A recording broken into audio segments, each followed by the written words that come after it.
Hey guys, Tony here, and this week I've been checking out Door Kickers 2 Task Force North, which is out now and it has just dropped into 1.0 after being in early access for like almost 5 years. It costs around 20 quid. Task Force North brings you into the action of modern close quarters combat and tactics, where you lead a special operations unit in daring raids to rescue hostages, neutralize and capture terrorists in a fictional Middle East type setting. So moving on to the gameplay, basically your job is to generally either kill or rescue people on each small map. Mostly they're untimed and you can basically do what you like, but some are timed and you'll have like 15 seconds before hostage is killed or before a bomb goes off. I wasn't a massive fan of these ones as much because it was more like solving a puzzle rather than a tactical approach, but it's still so much fun when you pull it off and like that timer's on 1 second as you burst through the door. It's a lot of fun. The game is controlled via either real time, which is generally how I played it. I treat it more like the real time strategy with an almost direct control,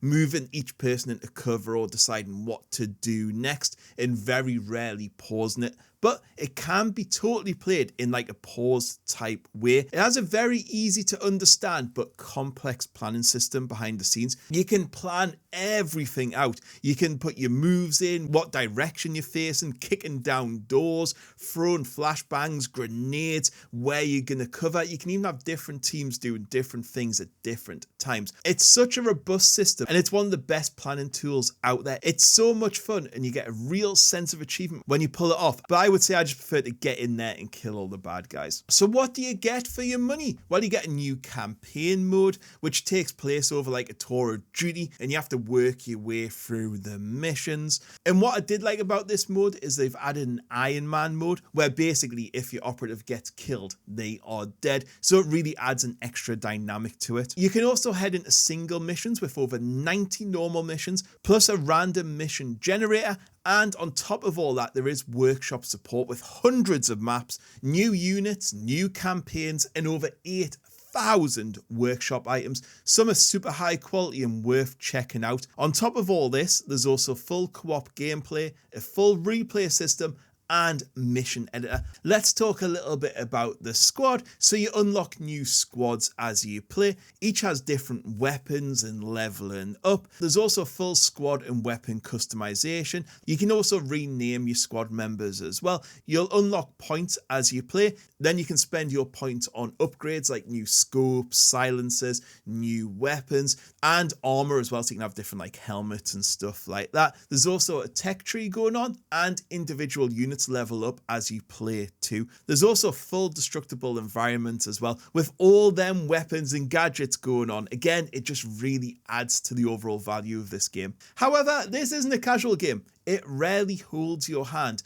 And apart from the timed missions, you're never really restricted in how you want to play or at what pace. Like I would say I'm quite a fast player, I just want to get in there and kill everyone, but you can play super slow and steady if you want. There's always more than one way to solve a problem, and this is really helped by the environmental destruction as well. And with the right tools, you can create new paths. You can go through walls and fences, you can blow doors off the hinges, you can fire grenades through windows, and you can also kick through doors. There's honestly so many different ways to approach each level. However, I will say because you can plan, move in real time and select every action, it can be a little demanding, especially when you got 6 or 7 operatives going on. I would say if there's one criticism I did have, it can feel like a little bit too much babysitting at times. It can get like a little bit annoying. I didn't think my guys were very aware sometimes. More than a few times, I had a guy killed by someone they really should have dealt with easily. And therefore, at the beginning of the game, it can feel overly complex. And therefore, at the beginning of the game, there is a bit of a learning curve. It can feel overly complex, which is a bit of a shame, I think, for onboarding new players.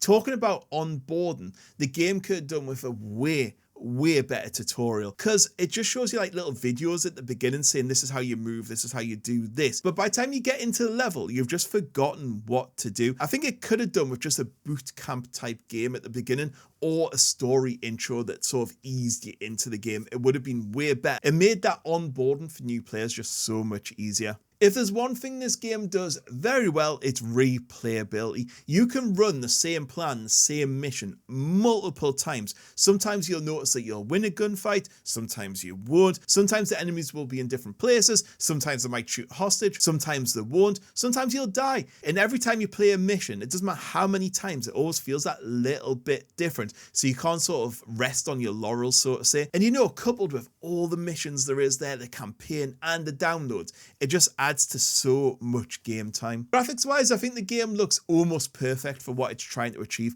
It gives you a real sense of chaos of things, and the fog of war looks great too. Like, it's not too obnoxious, but you really do know where and where you can't see. Sound wise is equally well done.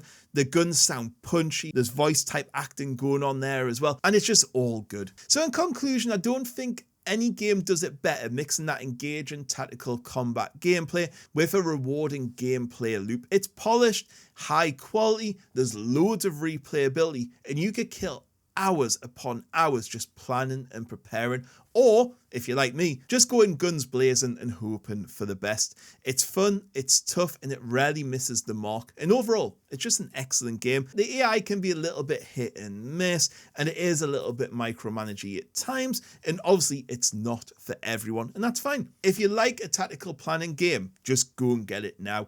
Anyway guys, I'll catch you all later. Goodbye.